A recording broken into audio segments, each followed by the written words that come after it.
What's going on, everybody? It's NJ Gloiper again, and we're back. We're reading Chapter 11 of Sources of Power by Gary Klein. The Power of Stories. We would be dazzled if we had to treat everything we saw, every visual input, as a separate element, and had to figure out the connections anew each time we opened our eyes or moved them from one fixation point to another. Fortunately, that is not necessary. We see the world as patterns. Many of these patterns seem to be built into the way our eyes work. We have detectors to notice lines and boundaries. The world is organized in our eyes to highlight contrasts before any information reaches our brains. We have other powerful organizers to frame the visual world into gestalts, so we naturally group things together that are close to each other. If a flock of birds flies overhead, we see it as one flock, sharing a common fate. Each time the flock shifts direction, we do not have to track the trajectories of each bird individually. If one bird flies off on its own, that is the bird we notice. It has broken the pattern of common fate, and it commands our attention. Infants see the world this way. Show 4-month-old infants... One second, there's a truck going by.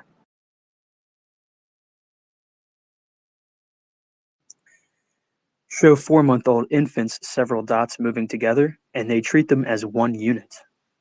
Send one dot off by itself, and the infant is surprised.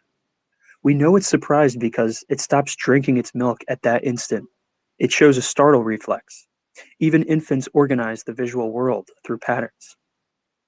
My claim in this chapter is that we similarly organize the cognitive world, the world of ideas, concepts, objects, and relationships.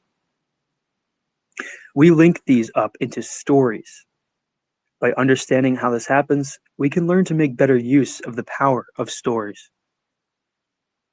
A story is a blend of several ingredients: agents, the people who figure in the story; predicament, the problem the agents are trying to solve; intentions, what the agents plan to do; actions, what the agents do to achieve their intentions; objects, the tools the agents will use; causality, the effects, both intended and unintended, of carrying out actions; context, the many details surrounding the agents and actions; and surprises, the unexpected things that happen in the story. In a simple form, a story ties these together, all the ingredients together. Here is a story we heard during the project Beth Crandall did with nurses. Example 11.1, the case of the infant whose heart wasn't beating 80 times a minute. A nurse in a neonatal intensive care unit, or NICU unit, has been providing primary care for a baby in the isolette next to the baby described here. She has noticed this other baby having subtle color changes over a period of several hours. He fades out a bit, then comes back to a healthy pink on his own. She remarks on it to his primary nurse, who has noticed these variations too. Then, in a matter of seconds, the baby turns deep blue-black. The monitor shows that his blood pressure has bottomed out completely.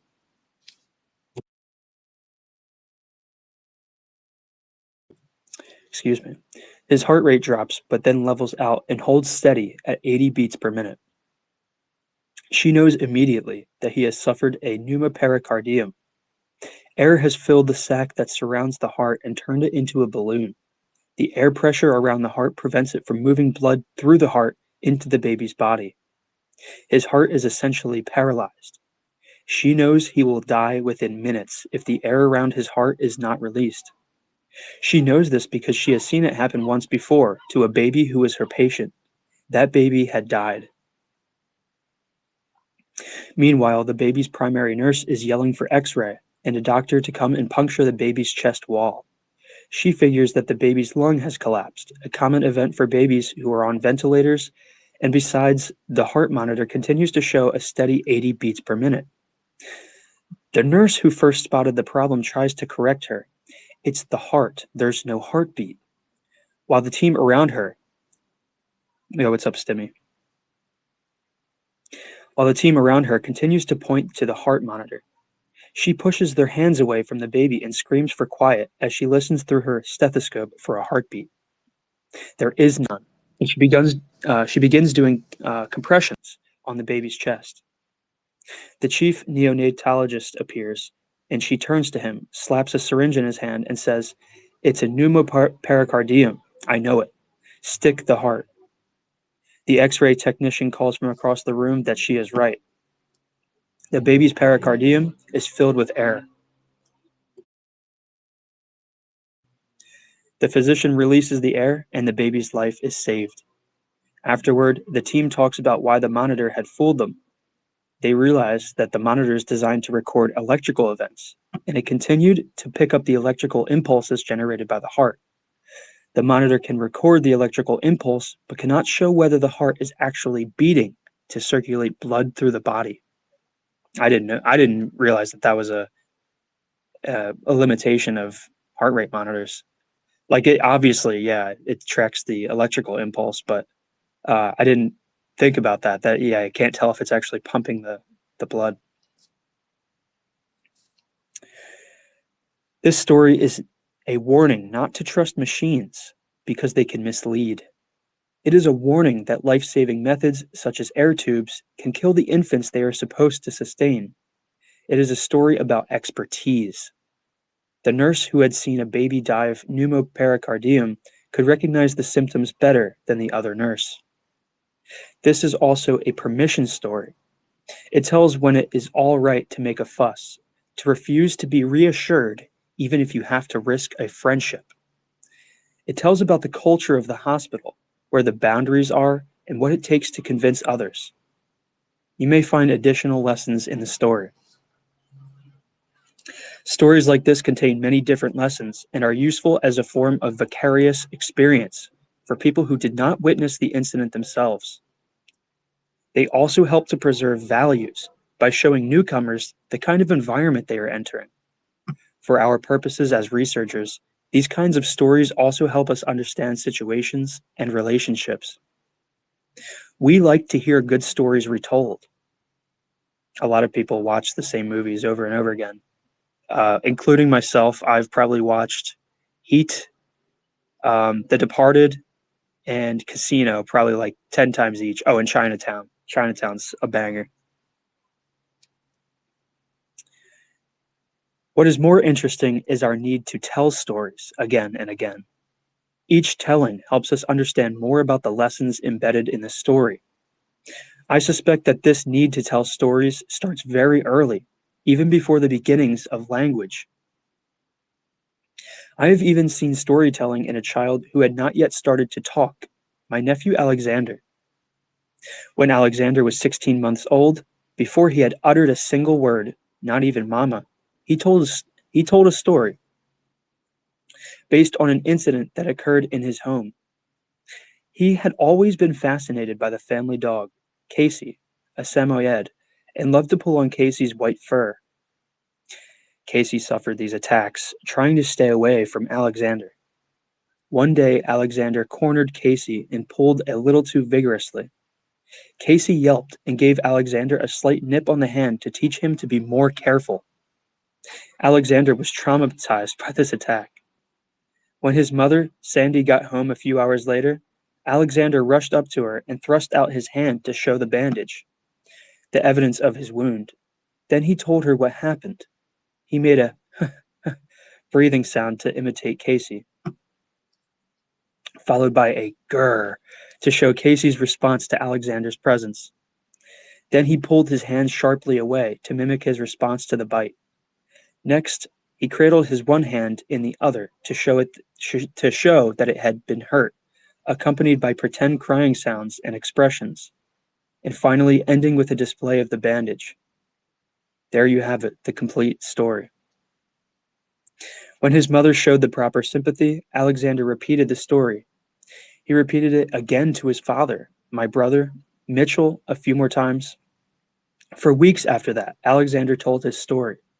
He told it repeatedly to his parents, to me, and to the members of my family. In a shopping mall, if someone bent down to him and made polite conversation, Alexander would tell his story.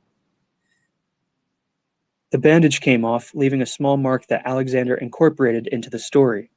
As he gained some words, he dropped the breathing around and said Casey to identify his assailant. Alexander later added a second story to his repertoire, report of a magical trip through a car wash. It had a weaker plot, but a better set of sound effects. Features of good stories. Oh, and if anybody wants to come up and speak or discuss the book or just talk about whatever, if you think it's on topic, feel free to request at any point. And if I think you'll add to the conversation, I'll bring you guys up. But let's keep going. Features of good stories. A story about the infant whose heart almost strangled is effective for several reasons. It is dramatic. A child almost died. Only a last-minute intervention saved him. It allows empathy. We can imagine ourselves being the nurse who ignored the warning. So if there are lessons to be learned, we want to learn them. It is instructive. We sense wisdom in this story, even if we are not sure of all the messages. Therefore, we want to keep it in the back of our heads as an analog in case we ever wind up in a similar situation. Drama, empathy, and wisdom are key. I'll say that again because I'm going to highlight this in my notes. For good stories,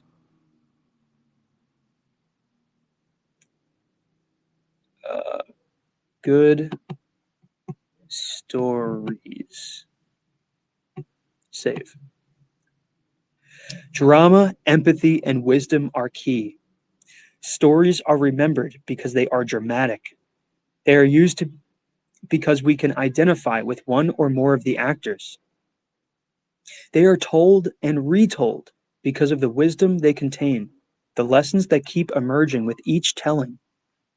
A good story usually has some element of surprise. That is the dramatic part. People sometimes tell us chronologies, series of events, and we may listen politely, wondering what the point is. My nephew Alexander's story was a chronology. Now that he is older, he is learning to tell better stories. A good story is a package of different causal relationships, what factors resulted in what effects. The more complexity and subtlety, the more there is to be learned. If the story gets too confusing, though, it stops working. It has to draw together different components clearly and memorably and show their connection. Researchers try to figure out causal relationships by running experiments. We will run 20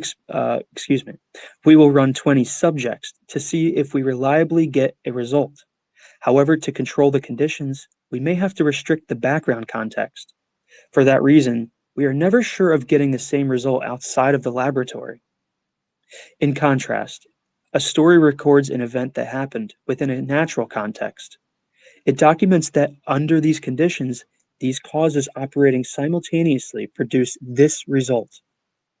In its way, a story is also a report of an experiment, linking cause and effect. It says, under these conditions, this is what happens. Even the request for more details can be seen as an attempt to pin down the conditions more carefully, to understand after the fact what the causes really were. In a scientific experiment, we usually identify one cause and vary its levels to see how it affects some outcome. For instance, in the first chess study described in Chapter 10, we wanted to see how time pressure affected the proportion of blunders in a chess game. So we varied time pressure and measured blunders. We found that time pressure has a small effect on blunders, in the case of experts. Actually, we wanted to look at two causes at the same time, time pressure and skill level. By varying both, we found that each cause separately has a small effect on blunders, but together they have a large effect. Time pressure strongly increases blunders for Class B players, but not for masters. We can call this an interaction because the effects of the time pressure variable differ, depending on the second variable, the skill level. Sometimes experiments vary 3 or 4 things at once, but if the results show a triple order interaction, even the original experimenters have trouble keeping everything straight. Therefore, our experiments study only a few causal factors at a single time. As a result, we do not gain a good picture of how the different causes affect each other. Compare this to a story where the outcome is affected by many important variables or causal factors, each of which needs to be described and to have its influence traced. The story is a package for describing important causes and allowing the listener to think of other possible causes for the events. So that's a good way of explaining why so many people can interpret even just a simple story in many different ways. And also why we have these heuristics for interpreting stories, like the Straussian hermeneutic is one way to interpret some passage, some reading, some literature. There's always an exoteric and an esoteric meaning. They ignore context. They are anti-historicist. So things like that. There's certain ways you can read and apply, I guess, a heuristic to the principles of the story, the relationship between the different variables in the story. So it does depend, and this kind of dovetails with the last chapter where perception is defined by your goals. If you read a text, you're going to get different meanings out of it based on your goals, based on what you're trying to find from the text. So stories are probably influenced what you not the story itself, but the meaning of the story that you get from reading it probably changes depending on your goal, what your intent was to get out of it in the first place. So you can't be blind to the fact. This is why it's so important to talk about who mentors who studied under who, where did they go to school, what are their priors. When we talk about Peter Thiel and we talk about Curtis Yarvin and we talk about Joe Lonsdale, and we talk about these guys, Alex Karp, we talk about Darren Beatty, we can talk about all these guys, and they all have certain priors. They all view the world a certain way, and they have certain goals, and they have certain intentions and they have different interests. So the main goal of politics is to serve your own interests or your group's interests. So if that's your goal, you're going to perceive the world as a series of tools to achieve those goals. You're going to see things as means to an end, whether it's people, whether it's an organization, whether it's money or power, whether it's an intern, whether it's a book. You're going to see something as like a stepping stone or a lever to manipulate your environment and get what you want.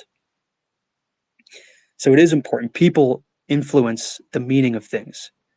It's not just the author's intent. It's what did the person who the most famous person who read about it and wrote about it and analyzed it, and like we always talk about Leo Strauss and the way he interpreted Plato and the early Greek texts and Aristotle and things like that.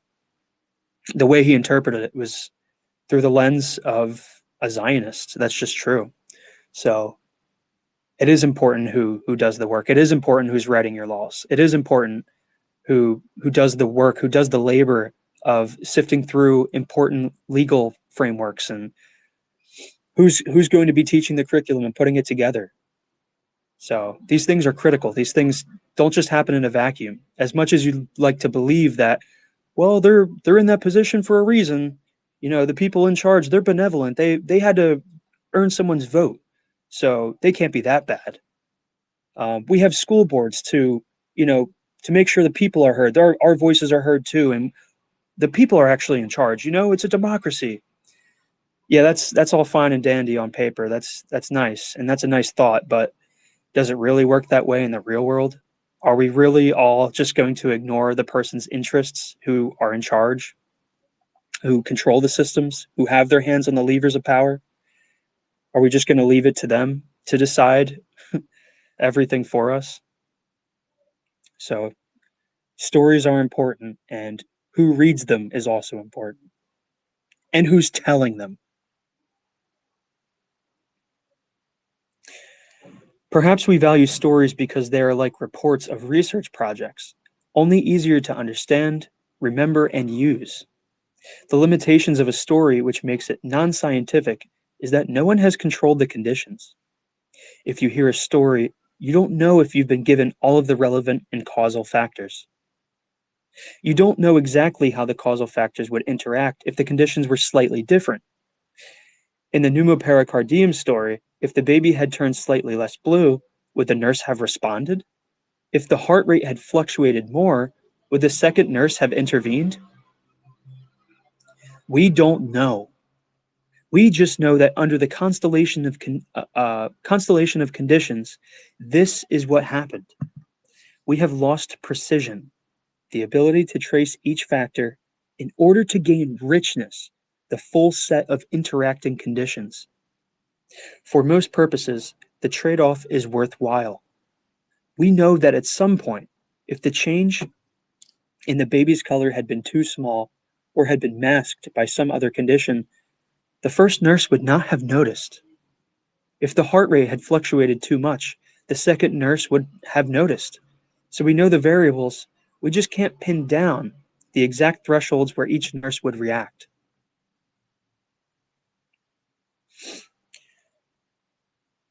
Let me know what you think, Stimmy.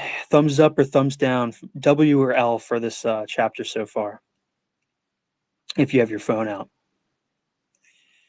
I'm thinking it's starting off slow. It seems like it's going to be a slow burn, so I'm not totally satisfied with it yet. I hope it gets better, but I think it could turn into a W. I think it's a possible W.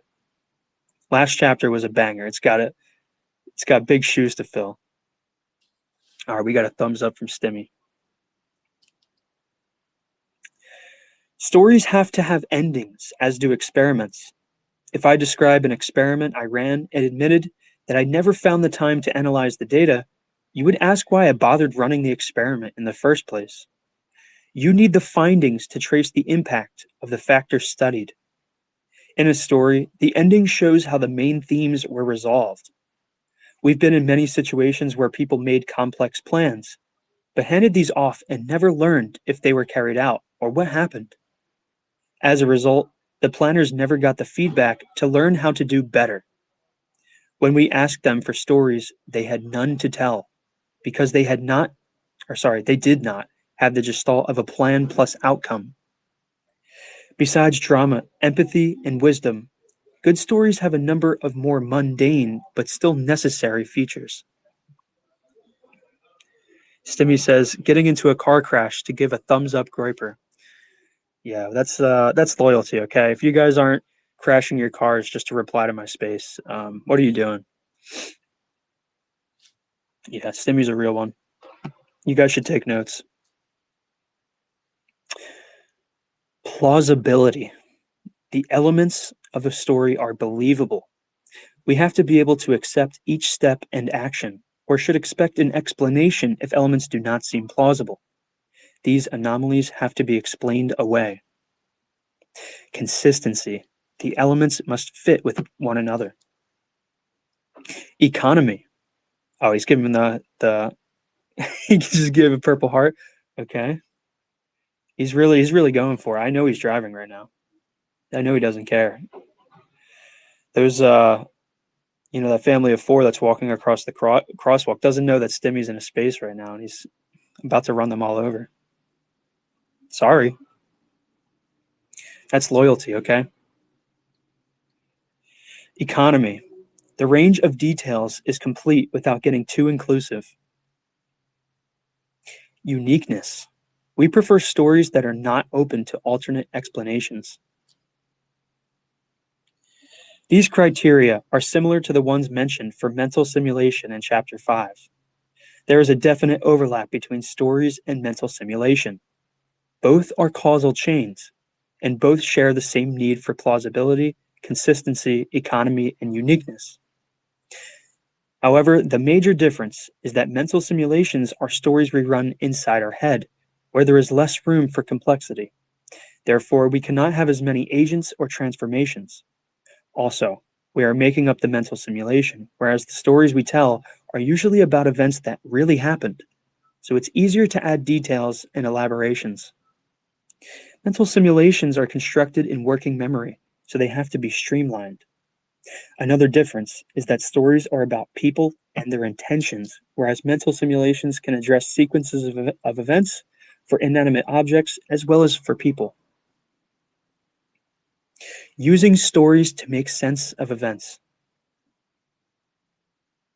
One of the most common uses of stories is to understand. After a day of flying, military pilots gather to discuss their adventures. Perhaps a radar system was malfunctioning, and after several tries, the pilot figured out a workaround to bypass the usual procedures. So he or she tells that story because it is the type of story you want to tell a few times, while its implications are sinking in, and the other pilots want to listen because it might happen to them sometime. They want to gain a vicarious experience. We see the same thing happening with mothers in a park.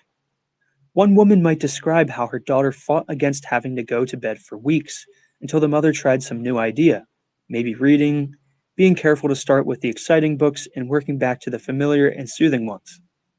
The other mothers listen, trying to pick up some more tricks of the trade, and maybe also to fathom the mysteries of why a child who gets too sleepy will not go to bed without a major tantrum. In the storytelling of the pilots and the mothers, experiences are being crystallized into expertise. Tricks of the trade are being discovered. Pennington and Hastie, and that's Penning and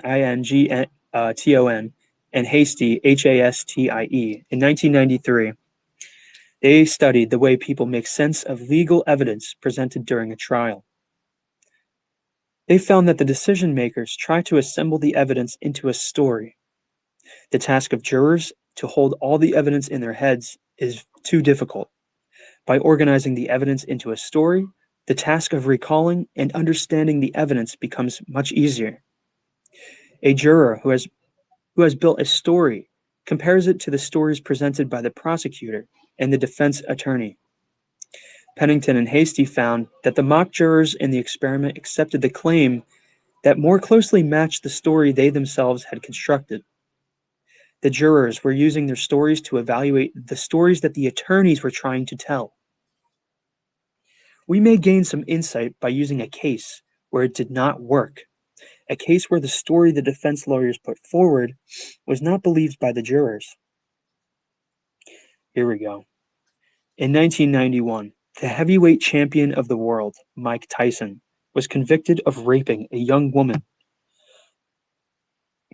in a hotel. Tyson's lawyers had learned that in getting ready to go out with Tyson, the young woman had been excited and had made an offhand comment to a roommate about her chances of using Tyson to become wealthy. Tyson had recently been divorced and had given his ex-wife a settlement of several $1,000,000.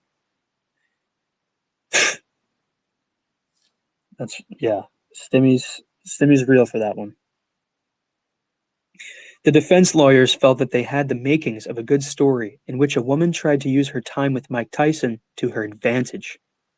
When the relationship did not extend past the first evening, she tried to extort the money by claiming rape. In support of the defense story, the woman had not gone to the police immediately after the rape. She had waited a few days, which fit in with the idea that she claimed rape only when her original scheme, perhaps to marry Tyson, divorce him, and become rich, did not work out. As with any other story, there were some weaknesses that had to be patched up. For example, the woman had been physically injured during intercourse with Tyson, but the defense felt it could explain these injuries away. The woman was petite, and Tyson was a heavyweight boxer. This story was not successful. The physical injuries the woman suffered were predominantly those found in rape victims. Moreover, the woman's behavior for the days after the rape, before going to the police, showed shock and depression typical of rape rather than anger, revenge, and plotting. Her testimony in front of the jury showed her to be well brought up, innocent, and trusting, not scheming, as the story claimed. At that point, the victim had not sought monetary gain by filing for damages. The jury had to figure out why a nice looking young woman would subject herself to the ordeal of a rape trial simply to punish Tyson, if her goal was riches and fame. The criminal trial would not make her rich, and she had refused to reveal her identity. Was it anger? She had a lot of time to cool off, and she did not seem angry. The story failed to explain too many facts and observations. The jury rejected it and found Tyson guilty. While the trial was going on, I asked an attorney if lawyers received much training in story building. He said there is virtually no such training. That's actually kind of remarkable. I'm surprised. Law school concentrates on legal arguments, precedents, rules of evidence, and other matters, not on training on what makes people accept or reject stories. It seems to me that Tyson's lawyers had a better story they could have told. Instead of trying to convince the jury that the victim was a scheming villain instead of an innocent victim, I wondered if the defense might have done better accepting the woman as sympathetic. Excuse me, let me take a drink of water here.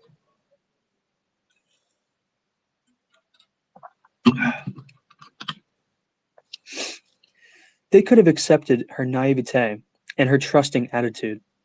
They could have argued that the events that evening had gone further than the victim had expected. She had been manipulated, but not coerced, into having intercourse and had been physically hurt as well. Afterward, she was confused and depressed, as everyone described, and feeling guilty. She had not wanted the evening to end that way, and she might have reconstructed events to believe that she had actually been raped, that she had protested more vigorously at the time than was the case. Therefore, her claim that she was raped would have been sincere, but mistaken. This story still might not have worked, but it seems like a better story, more consistent with the evidence, more plausible, more coherent than the one offered by Tyson's lawyers. It might have created sufficient ambiguity to sway some jurors from concluding that guilt was established beyond a reasonable doubt. Let us look at another example of story building as a way of making sense of events. This is very topical, interesting. The example is the assassination of John F. Kennedy. The purpose of the example is to show how stories can be used to interpret claims. Example 11.2, The Magic Bullet. The Warren Commission, in its official report of the assassination, claimed that a single bullet struck both President Kennedy and Texas Governor John Connally. According to the report, the bullet entered Kennedy's back, exited through his neck, entered Connally's body, shattered his rib, exited his chest, re-entered Connally's right wrist, shattered the radius bone, exited the wrist, re-entered Connally a third time, and buried itself in Connally's thigh. After Connally was brought to Parkland Hospital, the bullet fell out and was found next to his stretcher. That is a lot of work for a single bullet. Some conspiracy theorists, including Oliver Stone in his movie JFK, claimed that the assassination plotters sent someone to deposit the bullet next to Connally to cover up their tracks. They claimed that the bullet found next to Connally was a fake. Its purpose was to suggest that the many different wounds were caused by only a few bullets, in keeping with the pretense of a single gunman, Lee Harvey Oswald. According to this conspiracy theory, if what was that meme the other day? Retardy Oswald. According to this conspiracy theory, if the world knew how many bullets had actually been fired and from how many directions, everyone would realize that there was more than one assassin. Therefore, the conspirators needed to cover their tracks. Jacob Cohen has reviewed the autopsy. Thank you, Jacob Cohen. This guy is going to be really reliable. He's going to have no other priors that would interfere with the truth being told. I'm sure this guy is a real truth teller. There's not a lying bone in his body. Jacob Cohen in 1992 has reviewed the autopsy and ballistic tests that support the idea of a magic bullet that did all the things described above. The part of Cohen's analysis in which I am interested is his attempt to take the conspiracy theory seriously. He asks us to imagine that there was a plot, with several assassins firing simultaneously, and that there was a cover-up plan to drop the bullet next to Connolly's stretcher. How did the plotters know that they needed to drop off a bullet in the first place? If their job was to make it seem as if there had been fewer bullets, why add one more? Surely this would be more likely to add suspicion rather than alleviate it. If Connolly was wounded, and why would he be on a stretcher otherwise? Presumably the bullet that wounded him was still in his body, where it would be found by his physicians. The only reason for the extra bullet is that the plotters were trying to make the magic bullet theory credible and divert suspicion. They must have been thinking that as long as people believed the Warren Commission report, which was perhaps also part of the scheme, the conspirators were safe. A weak link in that report was going to be the idea of the magic bullet, so they had to plant it next to Connolly. The idea of a magic bullet emerged only months later, after analysis of films, autopsies, and x-rays. To make this story work, we have to imagine and mentally simulate how the plotters dreamed it all up in advance, down to the exact course that the bullet was supposed to take. Let's derive a story of how the plotters might have reacted when they realized that their scheme included the weak element that same bullet fired from the Texas Book Depository was supposed to hit both Kennedy once and Connolly 3 times. Uh-oh, one of the plotters would have said. That's going to look unusual. No problem, another plotter would have answered. We'll just get all the physicians and x-ray technicians to fake the physical evidence. And if they won't go along, we'll just hide JFK's body for around 40 minutes and alter all his wounds so they match the x-rays. You'll see. Everything will fit in with the idea of a single bullet. But aren't there going to be a lot of people firing at Kennedy? I mean, how are we going to know in advance who's going to hit him and where they're going to be positioned so we can tell everybody how to fake all the x-rays just right? Pish posh, Sonny, you're dealing with the CIA. Sure, we bungle our share of foreign plots, but this time we'll get everything perfect. Don't worry. What if a bullet from the grassy knoll team hits the side of the limousine, the side facing away from Oswald? Won't that be a problem? Always with the what ifs.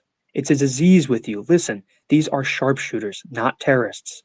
If a bullet does go wrong, we just confiscate everyone's film, all the eyewitnesses, and do it without being traced. Or we take over the media so that no one finds out. Lots of ways to make it happen. Yeah, and we can be reasonably certain that none of that ever happened. They contrive the two things. They put the two things together. It's all a conspiracy theory, and the only way for the conspiracy theory to be true would be for them to control all of the media and to make sure that all the witnesses were intimidated and didn't release any of their own evidence, and they were quiet and never talked. That's the only way that the magic bullet theory would have worked. But it's like, we're not talking, maybe we're not talking about the magic bullet theory now. Maybe we're talking about something else. Maybe we're talking about a different shooter. And maybe Lee Harvey Oswald was a patsy. But, they always do this. They put the two conspiracy theories together and say, you believe this one believable thing? Well, it could only be true if you also believe this unbelievable thing. So therefore, you're crazy. You're a crank. Yeah, that's not what we said. So, yeah, Jacob Cohen doing the work of his bitters, Yeah, I'll investigate the body. Yeah, I'll do an autopsy, Yeah, 30 years later, I'll check on the wounds. I'll make sure the bullet. Yeah. I know it's not a conspiracy theory. Sure. Anyways, a conspiracy theory has its own problems. As long as the idea of plotters is left murky, For example, the CIA can do anything and get away with it. Then a conspiracy may seem plausible. But when we try to build a story of how the conspiracy might have proceeded, we run into trouble. Excuse me.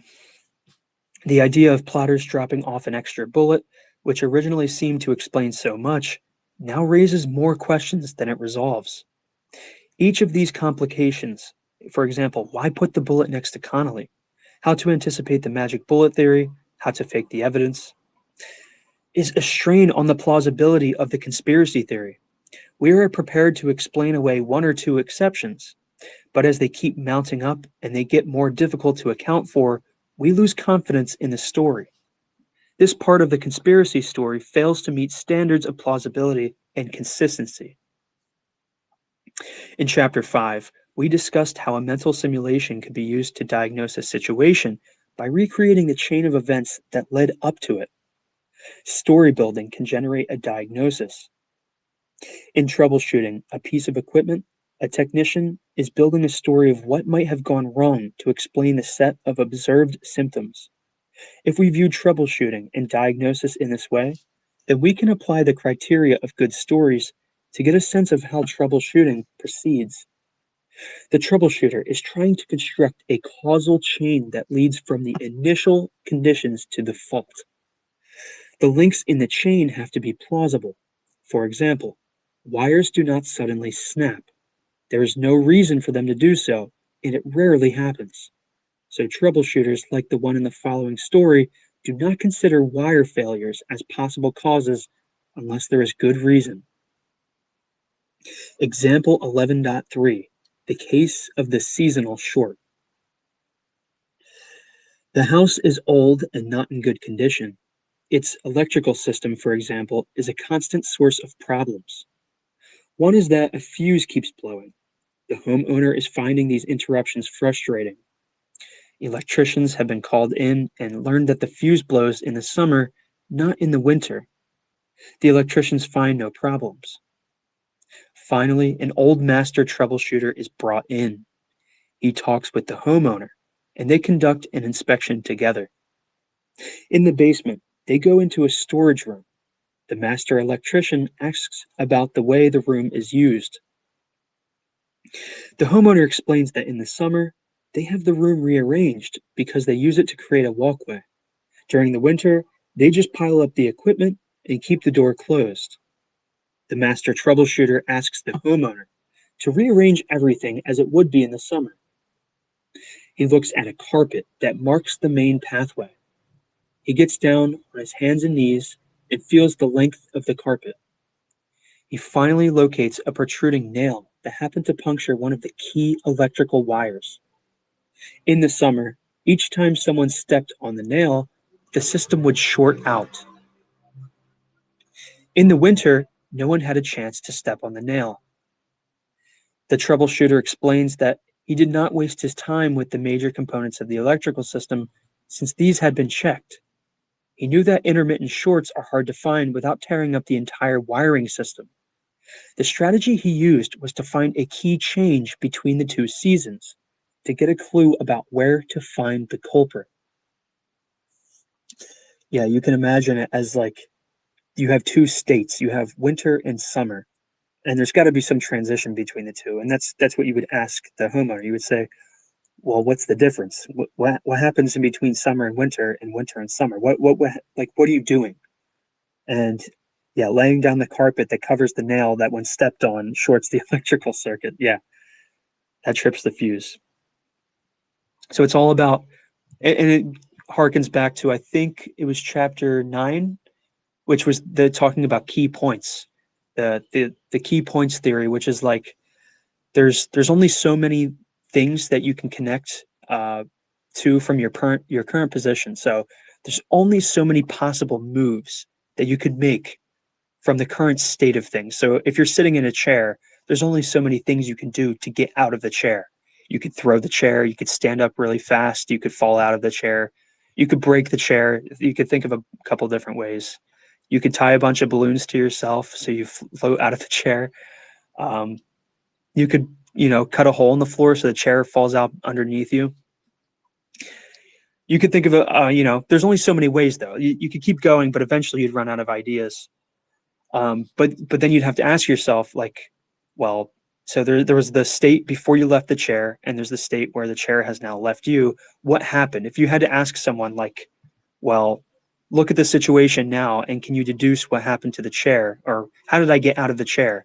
If there's like popped balloons on the ground, you might wonder, like, what the hell happened here? Uh, if there's like a hole in the floor right underneath where you were standing, you could just look down and see the chair had fallen down.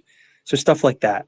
Um, so obviously there's like limited evidence of the state change between the two events, between the two key points, but that's how you kind of like minimize the amount of work you have to do to, retrace the steps and figure out what happened in between. You reduce your variables, you reduce the key events, and you try and nail it down in between like two state changes or a single state change. What caused state A to change to state B? And there's only so many variables, and then you can, uh, debug the system or troubleshoot the wiring system. Several years ago, we interviewed some of AT&T's best software programmers to find out what made them such effective troubleshooters. We found that they followed a common strategy of building successive stories. The initial reports of the failure suggested a likely problem, and this story directed them to inspect certain components. Sometimes the initial search worked. If it didn't, it at least told them something more about what was working and what was not. It helped them come up with a better story, which aimed their inspection in a different direction. The troubleshooters were simultaneously building a better story and using the stories to gather more information.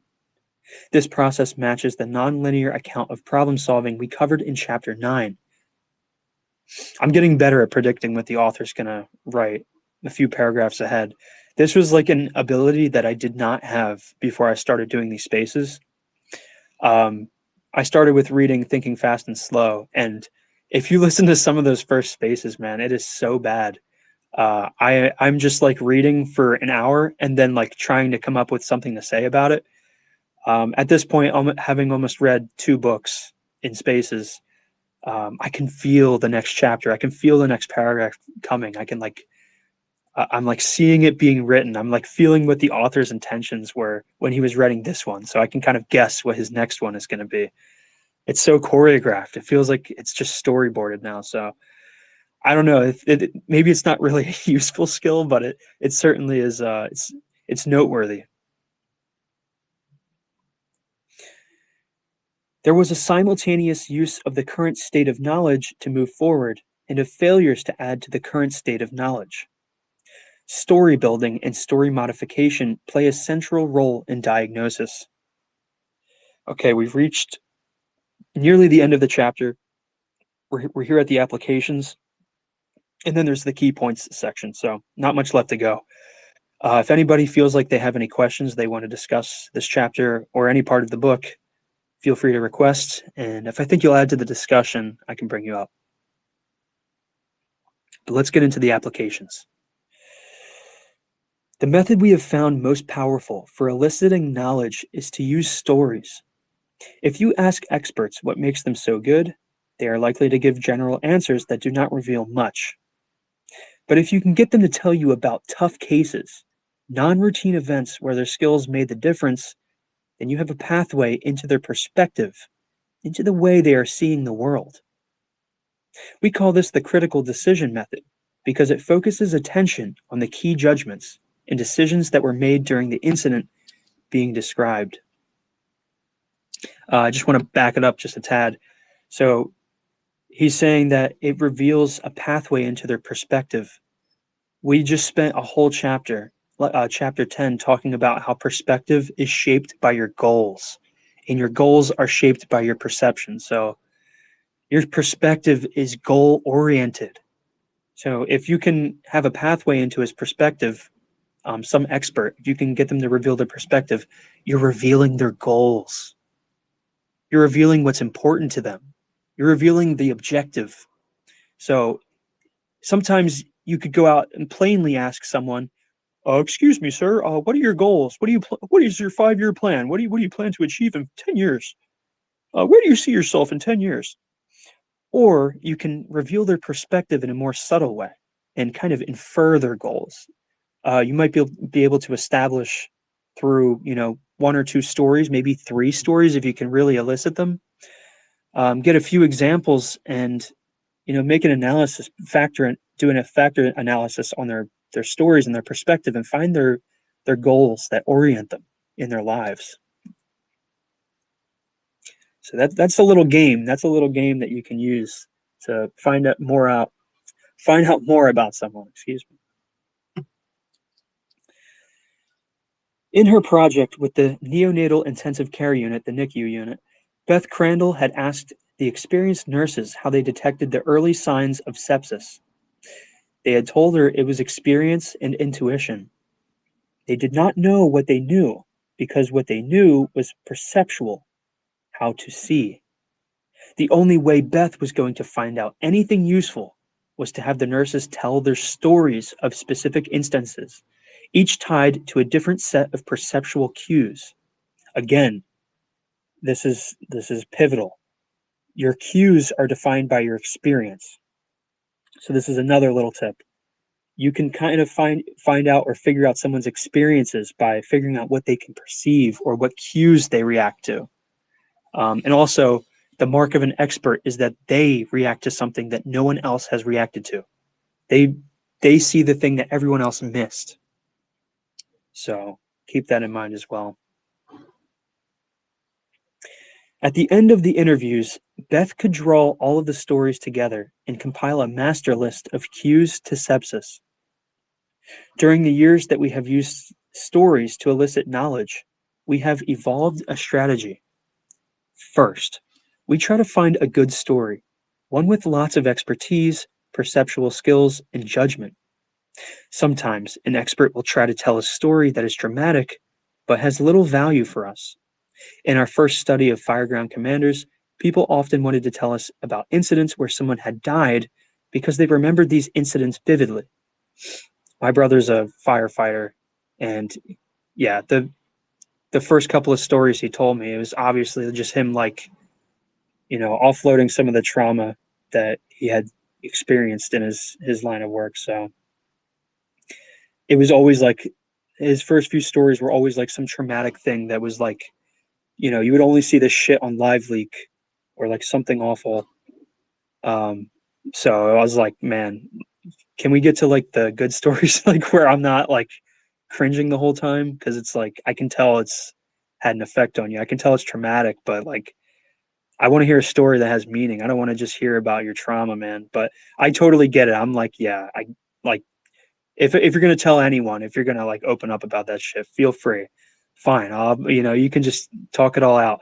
That's fine. It's better than crying about it or, just, bottling it all up and then like talking to a therapist 20 years later after you get a divorce or something. But yeah, it's like, it's good to talk about it now. But yeah, it's like the vivid incidents, the vividly like traumatic incidents. That sounds about right. The fireground commanders telling about the ones that aren't really important. They don't really have a story. It's just traumatic. Yeah, it's seared into your mind. You can replay the event over and over. It is a story that, of course, you can tell someone, but it's like, I don't really want to hear that story. But anyways, we soon found that most of these stories had no point. No difficult decisions had been made. We had to give better instructions, asking for stories about events that were non-routine, where a novice might have faltered. We gradually evolved a strategy for conducting the interview and typically now make 4 passes through the incident. The first pass is to hear a brief version of the story to see if it has good possibilities and to prepare ourselves to probe the important parts and not waste time at the beginning on trivial issues. Let me take a drink, excuse me.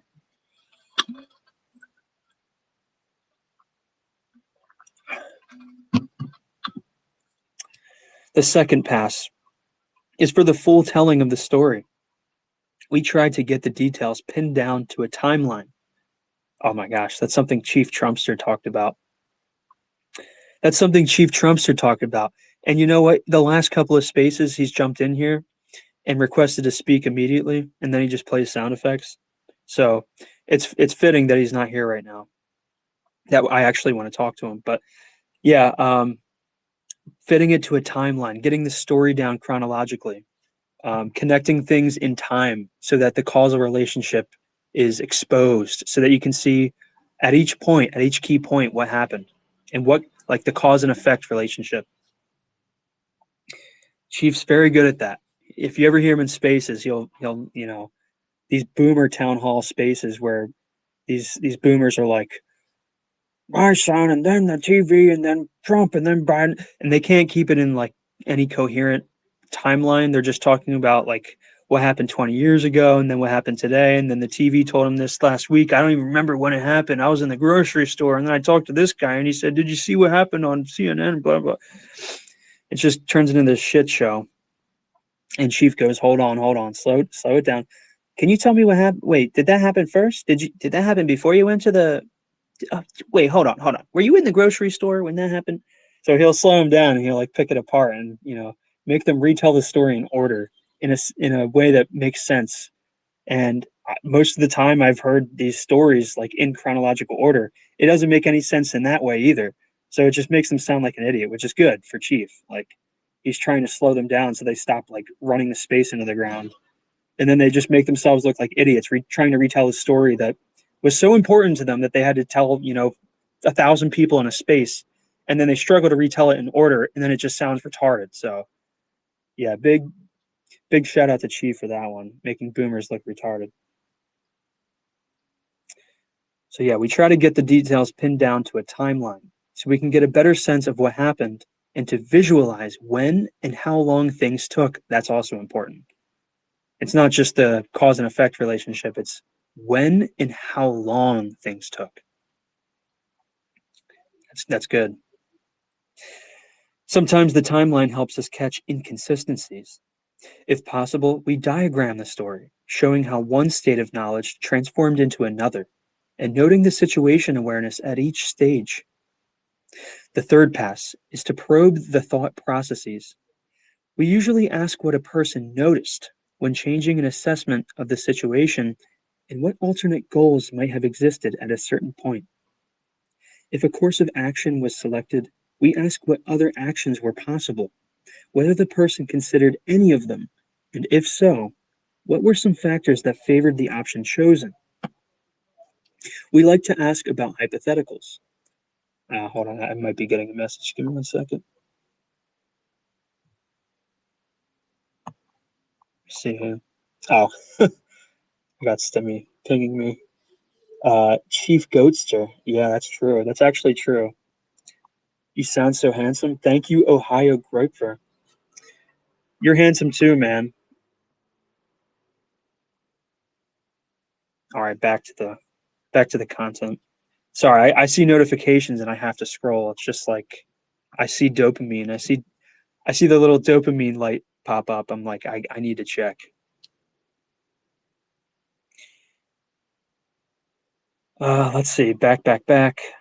Okay, yeah. Ask about hypotheticals.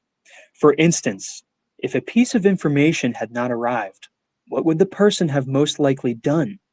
If that option was blocked, what would the reaction be? Marvin Cohen has his own way of probing critical incidents. Pause. He will fasten on an essential part of the story and tell the person, now imagine that didn't happen. Why not? What could explain such a thing? Both of these probes help uncover some of the hidden assumptions that experts make about thinking. Excuse me, and I read that wrong. The hidden assumptions that experts make without thinking and without letting others know about them. So there are assumptions, and asking someone, what if that didn't happen, kind of reveals, the opposite of their assumptions. I was at a company meeting recently, and, these things are really boring. They're usually pretty unremarkable. The same thing, the same topics get brought up, the same kind of motivational hoorah speeches come up, whatever. But someone had mentioned that the best way to get someone's true A true answer to a question is not to ask them, "Did you understand everything?" Because the person's just going to say, "Yeah." It's so easy. It's like almost reflexive to just say, "Yeah, yeah, sure. Yeah, I understood everything." What you can do instead is say, "Was there anything you didn't understand?" And what the person is doing is they're now searching the space in their mind for the things they didn't understand, rather than, glazing it all over and just like, or glossing it all over and just thinking about, yeah, I understood it all. Because then the question they ask themselves is different. Like, what did I understand? Well, obviously, if you didn't understand anything, you probably didn't notice that you didn't understand it. So you're just going to like not evaluate those things, and you're not going to enumerate them, and you're not going to talk about them. So the best thing to do is to prompt someone with, was there anything you didn't understand? So you hit them with a negative, you flip it on them. So um, instead of saying like, uh, are you thirsty? You can ask someone, have you not had anything to drink today? And you kind of put them on their back foot, and like it's a little less it's not as common, and I would say it's a little more rude potentially.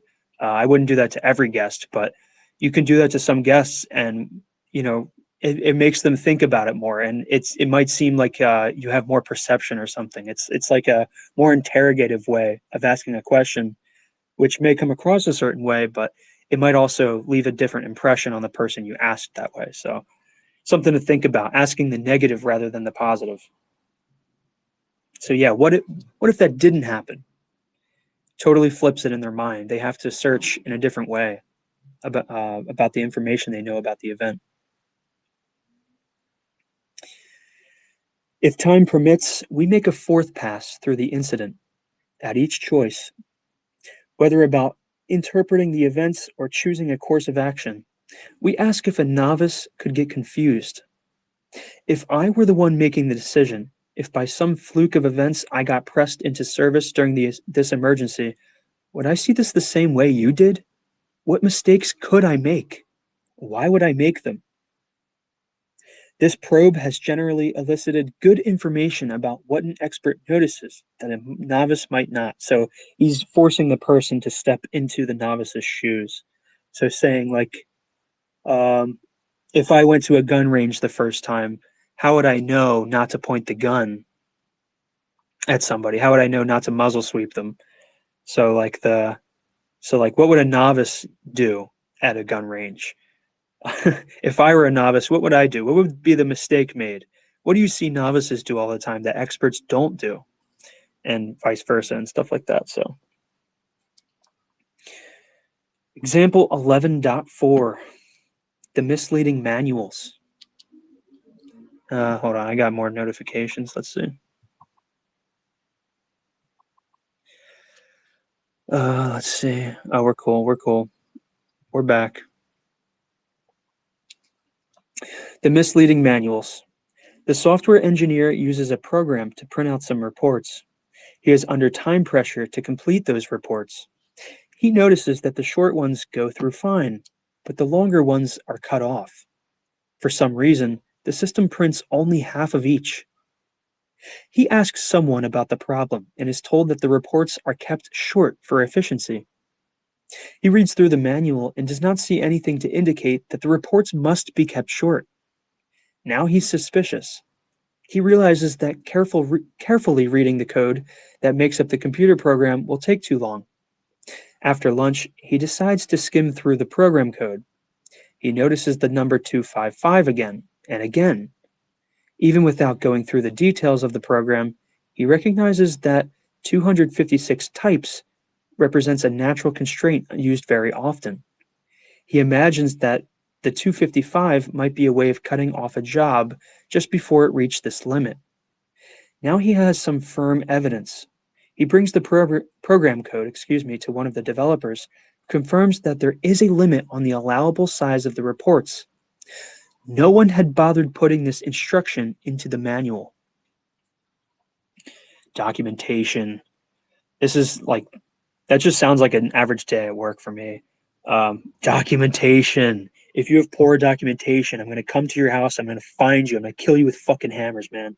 I hate poor documentation. And I hate messy documentation. And I hate poorly written documentation. But the worst is missing documentation. That makes me want to kill you, dog. Figure 11.1 diagrams this incident. In the interview, we asked where someone might have made a mistake. The software engineer replied that the most likely error was to assume a bug in the system, rather than an undocumented limit. A novice looking for a bug could have wasted hours playing around with debugging programs and getting nowhere. Another mistake would have been to go running for help too early because the culture of the company discourages these types of unjustified requests. A person who asks for help too quickly loses credibility. A third error would have been to conclude it was an undocumented limit and to search for the problem by reading through the source code. This would have taken too long. The evidence of the 255s, or 255s, was enough to legitimately ask for help. So it was about finding something that looked like the error could have lied there. This story is about the experience needed to form the right initial diagnosis. It is also a permission story, as was the pneumopericardium example. It tells how people are supposed to seek assistance in this culture. Conducting these interviews is not easy. In my company, we train people for months. We start with workshops and exercises, then usually a project to code interviews someone else conducted. Next, the trainee assists in interviews by taking notes. Finally, the trainee leads an interview with an experienced interviewer watching. Conducting a useful interview takes more than merely following procedures. Interviewers have to be able to recognize where in an incident expertise comes into play. So they can spend most of the time probing the right areas. They have to judge which probes are likely to bring out the most useful information and how long to spend on any topic. They typically have access to experts for a limited amount of time, usually a few hours. They want to hear as many incidents as possible. We try to select probes in advance to fit the objectives of the interview, but we have to make adjustments depending on the context of the incident. Interviewers also needed a sense of what is a good story. Some people do not seem to have this sense. They will conduct an interview and tell us about the incident, and our reaction is, so what? What's the point? Therefore, it is misleading to say we just ask people to tell us stories. A lot more has to go on than just swapping war stories with experts. Finding a good story is difficult enough. It is even harder to use the story as a wedge into the expertise of the interviewee. The cognitive probes we use and the follow-up questions we ask go far beyond a process of passively listening to a story for 40 minutes. Additionally, we try to talk as little as possible, leaving the expert to do the work. That means that if an expert has finished with one topic and is naturally moving into another, we might go along if the topic was something we plan to cover, even if it is not the one we want to cover next. We can come back to the missed topic. Usually, in fact, the expert comes around to it later themselves. Keeping track of the item that did not get covered adds to the mental workload, but it is worth it to keep the discussion going smoothly rather than lurching from one topic to another. I was just talking about that. Chief Trumpster tries to avoid that in the Boomer Town Hall spaces. So yeah, you have to like fence them in. You have to get them into like a tiny little space where they can only talk about certain things. And it's not to, control the room. It's not to like be some dominating force where I'm going to make them say what I want. It's more about, look, this discussion would suck if you just let them ramble on in any pattern they choose, in any direction they choose about anything they want. It's like, that's not a story. That's just someone talking, rambling. That's not coherent. That's not exciting. That's not dramatic. It just sucks. So you got to know what a good story sounds like and what makes up a good story and how to get one from someone, how to get someone to talk about it the right way. Once someone observed us interviewing F-15 pilots and later commented that there was not a method. We were just having a conversation with the people. We were amused by this comment since it was made on the third day of the project. On each of the first 2 days, after finishing a full day of interviews, Marvin Thordson, Laura Militello, and I had spent an additional 2 or 3 hours figuring out what had worked, what had not, and what changes we were going to have to make in our strategy. It took a lot of work to get the interviews to flow smoothly and to give us what we needed. Without a set of strategies for learning about expertise, it can be easy to ask simplistic questions and obtain uninformative responses. Many of the televised interviews with professional athletes fall into this trap. Solomon in 1996 provides an example of how not to elicit expertise in reporting interviews with Evgeny Kissin, Evgeny, I don't know, Evgeny Kissin, a highly acclaimed pianist. Though Kissin can speak of music with intellectual clarity, he can no more verbalize how he has arrived at his way of playing the piano than the leopard can explain how he got his spots. How do you choose your encores? I asked him when we first met in London in the early spring, the day after a recital. They come to me, he said. How do you judge an audience? I feel something in the air. How do you decide when you are ready for a piece? This is always very clear to me. How do you decide which concerts to attend? I attend the ones I'm interested in. It must have been like this to interview the early saints. I don't know what that's supposed to mean. That sounds like it could be informed by someone's worldview. Not to Fed posts or anything, not to reveal what I'm talking about too much. Anyways, Solomon may want to conclude that he is confronted with a saintly figure, but another interpretation is that the questions themselves resulted in the inarticulate responses. Just as the story form helps us probe for the expertise, the story also helps us to communicate the expertise itself. In the project for AT&T, the course developers used the stories as part of the materials for the new course. They even included some videotapes from the interviews to provide the trainees a fuller sense of how experts approach a troubleshooting task. For the Neonatal Intensive Care Unit project, the NICU project, we developed some instructional materials to train the detection of sepsis. These materials presented the incident accounts, the stories, and noted where the critical cues were to be found. In this way, the cues were presented within a context, making them easier to understand and to use. Because a cognitive task analysis can be fairly labor-intensive and requires well-trained interviewers to do knowledge elicitation. Yeah, we got Goose. What's up, Goose? Good to see you, man. It may not always be possible to conduct such a study when needed. In a project sponsored by the Navy Personnel Research and Development Center, we developed a streamlined method for doing cognitive task analysis that people with less experience could use. This strategy had evolved from research on the different aspects of expertise. Not every knowledge engineering project works out. Oh yeah, congrats, Goose, on the Nick follow, by the way. I saw that. That was the lead up to that was such a banger tweet. That was like definitely that's one for the screenshots, man. Not every knowledge engineering project works out. I will end this chapter with an example of one of our more memorable failures many years ago. Example 11.5, the case of the mangled proceedings. Excuse me. Okay, ready? Let's do it.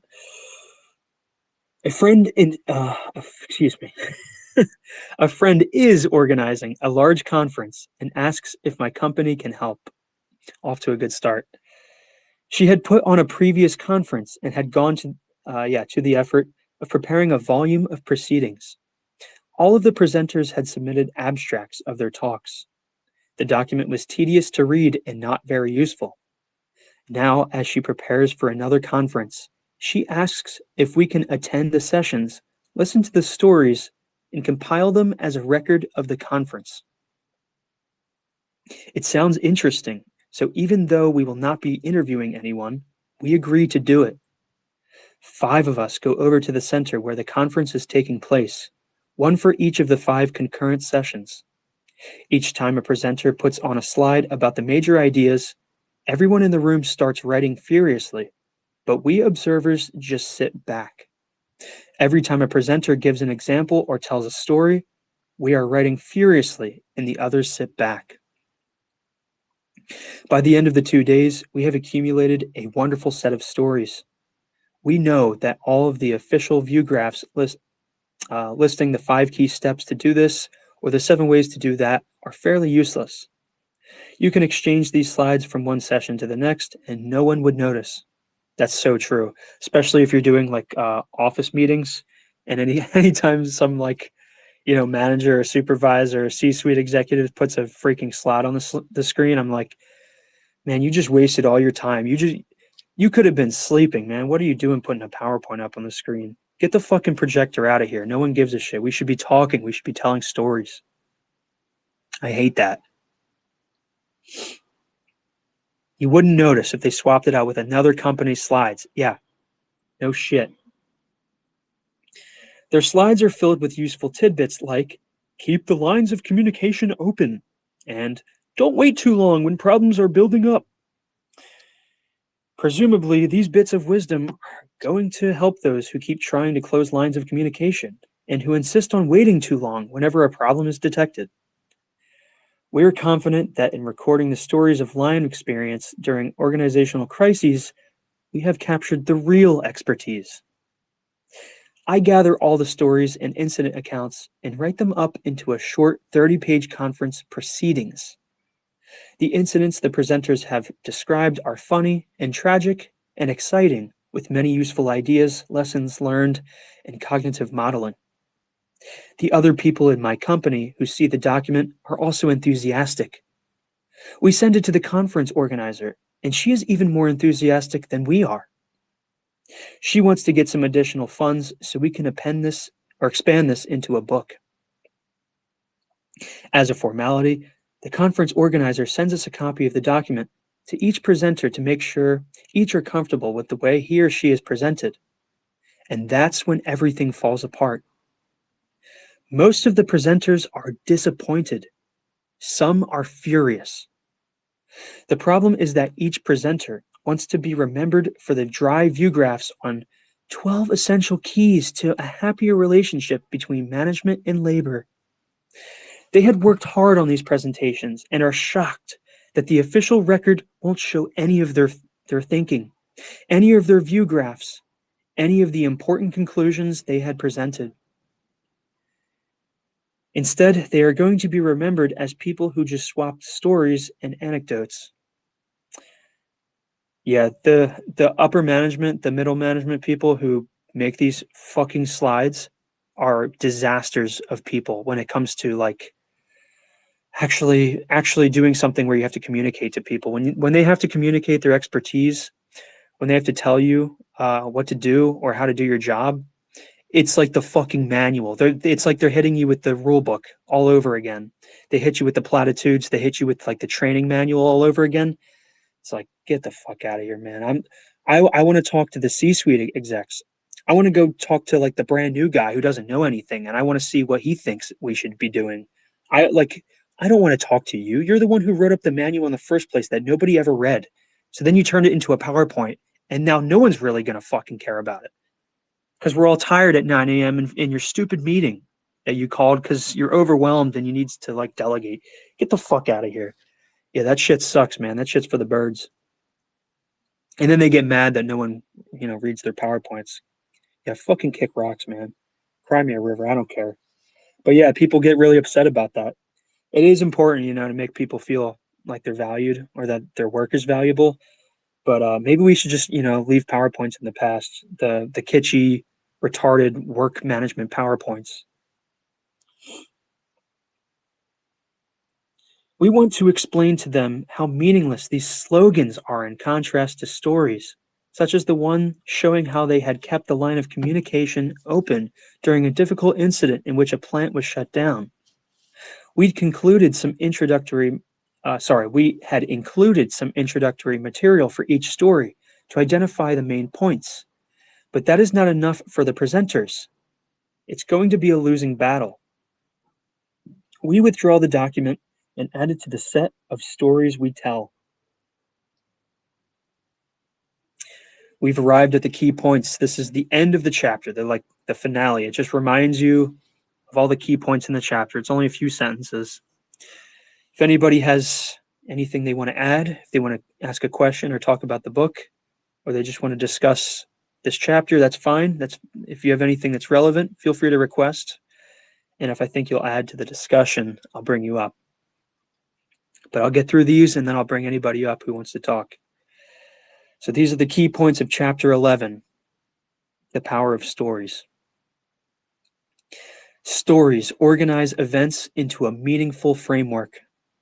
Stories serve as natural experiments, linking a network of causes to their effects. Stories are similar to mental simulations. They are evaluated using many of the same criteria. And lastly, stories can be used to extract and communicate subtle aspects of expertise. All right. That's the end of chapter 11. Next week or whatever, let me think about it. What's today? I may have time to read tomorrow evening, so you can look out for the notification.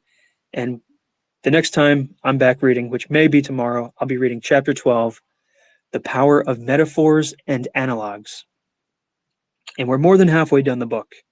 The Kindle percentage done, the percentage read, is at 53%, but like probably 40 or 50 pages at the end of this book are references and bibliographies. So we're more like 60% done. We've only got like 6 more chapters to go, so we're well within the range of calling it halfway done. We might even be close to 2/3 done. So we had some banger chapters. If you want to go back and listen to chapter 5 and 10, those were fantastic chapters. I think I got the most out of those. Not that the other chapters were bad. It's just those ones elicited the most from me. But anyways, thanks for listening, guys. Thanks for stopping by and listening to the space and reading along with me. I will catch you next time. Have a good rest of your evening and have a good rest of your night.